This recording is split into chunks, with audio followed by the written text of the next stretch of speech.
నమస్తే మన ఆంధ్ర తెలంగాణ మా 24 న్యూస్కి స్వాగతం. నా పేరు దేవి. నేటి వార్తలు. తెలంగాణ బీజేపీ కాంగ్రెస్ పార్టీలకు షాక్.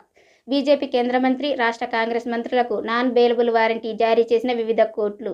2019 ఎన్నికల సమయంలో ఎన్నికల కోడ్ ఉల్లంఘించిన నేపథ్యంలో మంత్రి ఉత్తమ్ కుమార్ రెడ్డిపై నమోదైన కేసుల్లో వాయిదాలకు గైహాజరైన కారణంగా నాన్ బెయిలబుల్ వారెంటీ జారీ చేసిన నేరేడ్పల్లి కోర్టు, ప్రజాప్రతినిధుల కోర్టు. 2022లో అప్పటి బీజేపీ రాష్ట్ర అధ్యక్షుడిగా బండి సంజయ్ ఉన్న సమయంలో వారికి కనీస మద్దతు ధర కల్పించాలంటూ సంజయ్ మిర్యాలగూడలోని ధాన్యం కొనుగోలు కేంద్రానికి వస్తున్న సమయంలో బీఆర్ఎస్ బీజేపీ కార్యకర్తల ఘర్షణ నేపథ్యంలో కేంద్ర హోంశాఖ సహాయక మంత్రి బండి సంజయ్ మరియు పలువురిపై కేసులు నమోదయ్యాయి.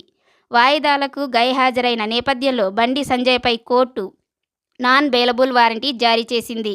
రాష్ట్రంలో ప్రముఖ రాజకీయ నాయకులపై నాన్ బెయిలబుల్ వారెంటీ నేపథ్యంలో ఏం జరుగుతుందా అని ఆసక్తి నెలకొంది.